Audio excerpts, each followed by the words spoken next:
Halo, bertemu kembali dengan saya Veronica di pelajaran IPA itu menyenangkan. Dalam pertemuan kali ini, kita akan pelajari tentang alat gerak manusia. Salah satu ciri makhluk hidup adalah bergerak. Hewan dan manusia menggunakan alat gerak yang dimilikinya untuk berpindah dari satu tempat ke tempat yang lain. Alat gerak terdiri atas dua macam, yaitu alat gerak pasif dan alat gerak aktif. Kenapa disebut alat gerak aktif dan alat gerak pasif? Ada yang tahu? Oke, kalian benar sekali, kalian hebat. Otot disebut alat gerak aktif karena otot dapat bergerak, dan tulang disebut alat gerak pasif karena tanpa adanya gerakan otot, tulang tidak dapat melakukan gerakan. Otot dan tulang bekerja sama saat hewan atau manusia melakukan gerakan. Kita semua pasti sudah pernah melihat tulang, kan? Tulang-tulang yang tersusun secara teratur disebut sebagai rangka.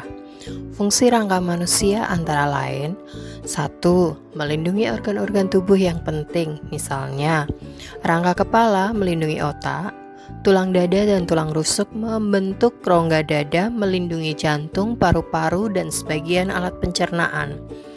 Tulang belakang melindungi sumsum tulang belakang. Fungsi yang kedua adalah sebagai alat gerak pasif. Fungsi yang ketiga, memberi bentuk pada tubuh. Fungsi yang keempat, menegakkan tubuh. Dan fungsi yang kelima, tempat melekatnya otot. Dan fungsi yang keenam adalah tempat pembentukan sel darah merah. Rangka manusia terdiri atas 3 bagian, yaitu rangka kepala, rangka badan, dan anggota gerak. Yuk kita kupas satu-satu. Rangka kepala atau tengkorak terdiri dari tulang tengkorak wajah, itu yang ada di bagian depan, dan tulang tempurung yang di bagian belakang. Rangka kepala atau tengkorak terdiri dari tulang dahi, tulang hidung, tulang mata, tulang rahang atas, tulang rahang bawah, tulang pipi, tulang pelipis, tulang tengkorak belakang, tulang baji, dan tulang ubun-ubun. Sementara rangka badan terdiri atas tulang belakang yang memiliki 33 ruas tulang belakang yang terdiri dari 7 ruas tulang leher, 12 ruas tulang punggung, 5 ruas tulang pinggang, 5 ruas tulang kelangkang, dan 4 ruas tulang ekor. Yang kedua adalah tulang dada. Tulang dada ini berbentuk pipih, terdiri dari tulang hulu. Tulang hulu melekat pada tulang selangka dan tulang taju pedang. Kenapa disebut tulang taju pedang? Karena pada ujung tulang dada itu berbentuk lincip sehingga membentuk seperti pedang. Tulang rusuk terdiri dari 7 pasang tulang rusuk sejati, 3 pasang tulang rusuk palsu, dan 2 pasang tulang rusuk melayang. Kenapa disebut tulang rusuk palsu? Karena tulang rusuk itu menempel di tulang rusuk sejati di bagian yang ketujuh, sehingga seolah-olah dia menempel di tulang dada. Nah, kenapa disebut tulang melayang? Karena tulang rusuk melayang itu hanya menempel di ruas tulang belakang, sehingga terlihat melayang-layang dari bagian depan. Bagian dari tulang rangka badan adalah tulang gelang bahu. Tulang gelang bahu terdiri dari tulang belikat dan tulang selangka. Yang terakhir dari bagian rongga dada adalah tulang gelang panggul yang terdiri dari tulang pinggul atau tulang usus, tulang kemaluan, dan tulang duduk. Bagian rangka yang ketiga adalah rangka anggota gerak.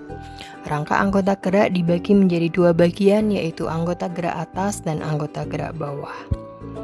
Rangka anggota gerak atas atau yang disebut dengan tangan terdiri dari tulang lengan atas, tulang hasta, tulang pengumpil, tulang pergelangan tangan, tulang telapak tangan, dan tulang jari tangan.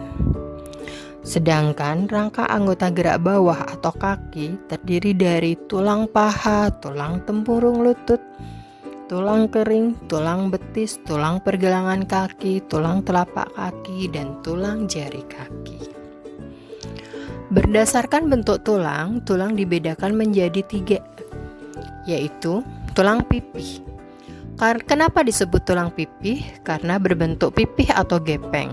Contoh tulang pipih adalah tulang belikat, tulang dada, tulang rusuk, tulang panggul, dan tulang tengkorak. Yang kedua adalah tulang pendek. Kenapa disebut pendek? Karena ukurannya pendek. Contohnya adalah tulang pergelangan kaki, tulang pergelangan tangan, ruas-ruas tulang belakang, tulang tempurung lutut. Yang ketiga adalah tulang pipa.